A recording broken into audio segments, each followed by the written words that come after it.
नमस्कार, जोहार। आप देख रहे हैं बिटर ट्रूथ। बिहार में जातिगत जनगणना हुआ, जातियों को गिना गया और इस वीडियो में मैं ये बताऊंगा आपको कि आखिर बिहार में अनुसूचित जनजाति के लोग कितने हैं।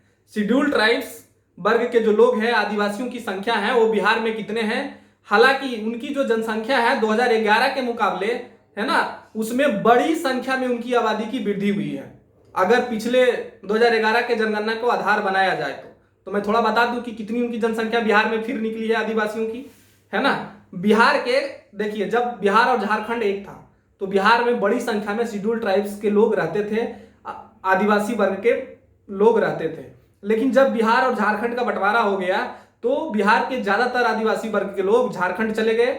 लेकिन फिर भी बिहार में उनका जो पॉपुलेशन है वो बिहार के कुछ जिलों में उनकी आबादी है। और अब तो अगर जातियों के आधार पर जारी सारी चीजें कही जाए तो जो शेड्यूल्ड ट्राइब्स वर्ग के लोग हैं उनकी भी अच्छी खासी संख्या निकल गई है ना। अनुसूचित जनजाति की जो लोग हैं, आदिवासी वर्ग के जो लोग हैं, उनकी भी अच्छी खासी संख्या निकली है। झारखंड से सटा हुआ जो बिहार के कुछ जिले हैं जैसे कि जमुई, बांका, है ना। उसके बाद अगर आप चले जाइए तो भागलपुर, फिर उधर से आइए पलामू वाले एरिया से, चूंकि पलामू में आपको पता ही है कि चेरो आदिवासी अच्छी खासी संख्या में है, तो पलामू से भी औरंगाबाद, सासाराम, है ना। फिर उसके बाद अगर आप पूर्णिया चले जाइए, पश्चिम बंगाल से सटे हुए इलाकों में, तो वहां पे भी अच्छी खासी आदिवासियों की संख्या है।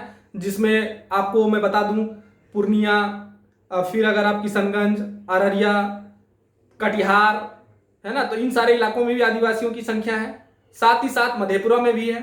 और अगर आप सासाराम, है ना, सासाराम में भी इनकी आबादी है, बक्सर में इनकी आबादी है, हाँ, आरा में इनकी आबादी है।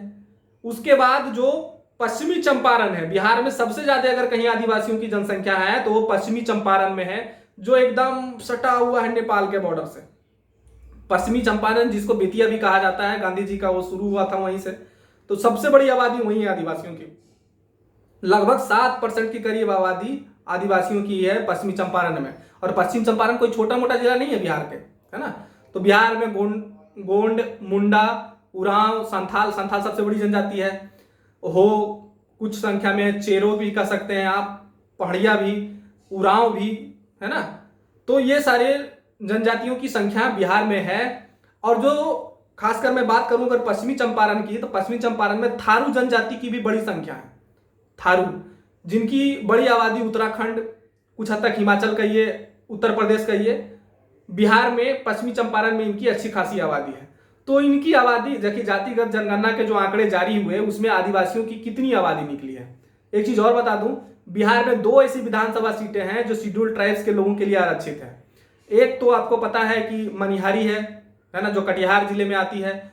दूसरा बांका,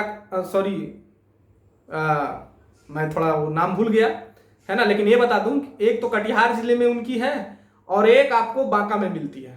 कटोरिया और मनिहारी, सही बोल रहा हूं, गलत नहीं बोल रहा हूं। कटोरिया और मनिहारी जो है वो शेड्यूल्ड ट्राइब्स के लिए आरक्षित है, 2 विधानसभा सीटें।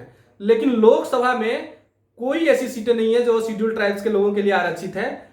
पर हाँ, और कोई जीते भी नहीं है चुनाव। गोंडों की बड़ी आबादी है ना, बिहार में उनकी भी संख्या अच्छी खासी है। तो पहले बिहार में लगभग 1.3% शेड्यूल्ड ट्राइब्स के लोग थे 2011 के जनगणना की बात की जाए तो।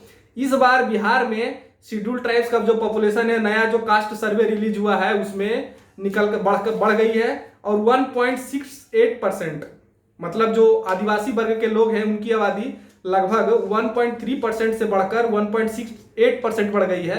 अगर आप कंपेयर करिए तो इसमें बड़ा जंप है। और अब इनको भी राजनीतिक पार्टियां चाहेगी कि ये भी हमको वोट दें, है ना। राजनीतिक पार्टियां इनको भी एक वोट बैंक के रूप में देखेगी आने वाले विधानसभा चुनाव, लोकसभा चुनाव में। अभी आरजेडी आपको पता है कि आदिवासियों का सम्मेलन करवा रही थी, तो आने वाले समय में ये सारी चीजें होने वाली है। जो भी मेरे को देख रहे हैं उनका बहुत बहुत धन्यवाद। चैनल को सब्सक्राइब करिए, लाइक करिए, शेयर करिए। जय हिंद, जय भारत, जोहार।